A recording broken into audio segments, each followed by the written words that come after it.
Okay, welcome back. Week 5.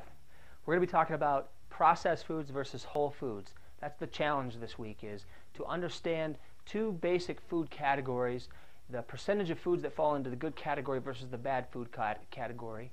And more importantly, what I really want to challenge you guys to learn this week is not a list of foods that are good or foods that are bad. More importantly, I want you to expand your knowledge and your wisdom, your understanding of the process of refining foods or processing foods, taking them from their God-given state and reducing them down into something less nutritive, less beneficial to the body.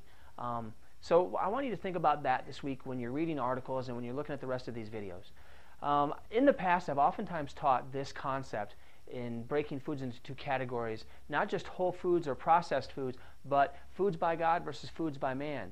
To put it another way, foods that were created and designed in a certain fashion that when you put them in the body, they do a very beautiful thing.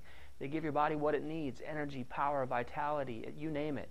Versus foods that have been reduced, broken apart, reconstituted, foods by man, foods that were created in a lab, chemicals that never even existed 50 years ago that are now being injected into foods or sprayed onto foods to make them look better, last longer, taste better.